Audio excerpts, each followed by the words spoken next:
Hey, it's Saturday here in Cypress, Texas.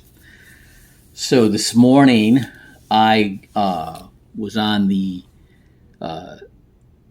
chairman project slash soon to be built to exit podcast with Jason Cisneros, and he was talking about hero and villain, right? And he's a big Marvel superhero guy, and but he relates himself to like Batman, and I'm like, oh, this is interesting because I used to collect comic books. Started that when I was in SEAL training, and so I talk about that on the podcast.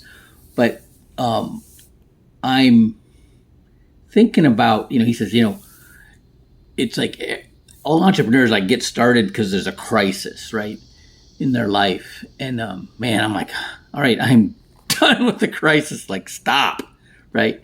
2 divorces, my wife dying. Business collapse, the,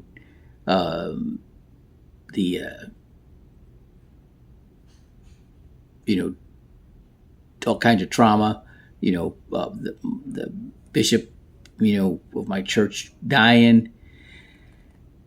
And I'm like, I'm okay. I get the message, right? And I got to thinking about, what he was saying about that, right? And why do I keep getting myself up? Why do I keep getting up and charging forward, right? It's kind of conditioned that way, right?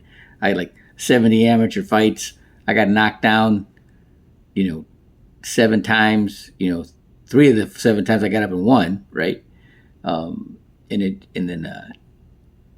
just keep. I talked about Hell Week, right? I had to go through Hell Week. Had to go through SEAL training twice. Hell Week twice, right? And the second time, I'm like, wow. I just kept looking for, and I was told to do this by Mike McDonald. He was a Vietnam vet, Navy SEAL, Master Chief, and he's the one that told me, you got to always be looking for your silver lining, man. And that's what I did. And, the sun coming up in the morning, whether it makes you feel any warm or not, gives you that illusion of warmth. There's one more day behind you. You could eat 4 times a day in the chow hall. As long as you keep eating, they just leave you alone for an hour, right? Maybe some cute little Filipino girl I could get to smile at me while I was going through the chow hall. I could look forward to that.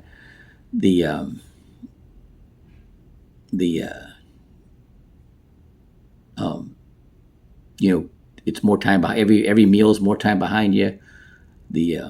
Every evolution, more time behind you. You're closer to the end. Somebody else, oh yeah, my name is Lowing. The instructors used to call me, hey, low life. Can't believe you're still here. Just their recognition, I could turn into something positive. And then, somebody else quit. At least I was better than them. And that's how I had to think the whole way through it, right? And I'm conditioned that way. Okay. And so I got somebody. I got a guinea pig, right? Young fella. And he's got a job. He's making more money than his bills, right? And he wants to get started. He wants to, all right, get on the right track. So we sat down and wrote out all of his, what he's bringing in, what his expenses are, and how tithing and saving, and then and then I gave him some. He was an athlete, a high level athlete in basketball and football, and so I'm, so what kind of side gig so I use Meta AI, right? And I looked up, what opportunities, for prospective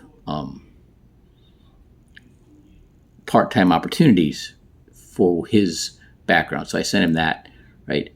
But I worked out a spreadsheet. Somebody making $12 an hour, right? And then starting a part-time gig, making like half again his month, saving that 10%, right? And then business, the part-time gig growing, like every quarter, increasing the revenue, right? And saving that money.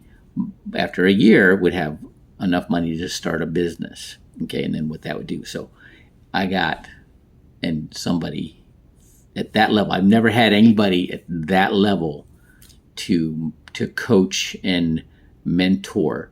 And so And he came up. Yeah, it was his initiative. He said he wanted to, help me helping him. So we've already mapped that path out, and so we're going to take him on that path. And I'm excited about it. I hope he's excited about it. And we're going to get this going for him. So I sent him information on different youth sports organizations that he could connect with, maybe do something with, maybe work with them, or maybe offer some, promote them, whatever. So he can figure that out, right? Whatever's going to make the, but get into that group, because that's his niche, right? That's where his niche market is. Okay. And that's always the case. When you do that thing that you love to do, you do whether you get paid to do it or not. People are going to see your prowess in that area, and they'll just overlay that level of competence in everything that you do. Usually that's the way things go. If you're one way in one thing, you be that way in anything else. So you put the same effort and energy toward. That's what Roy Jones Sr. always taught me, and that's how he's going to build it. All right, I'll let you know how that goes. But I'm excited about this project. So have a great day.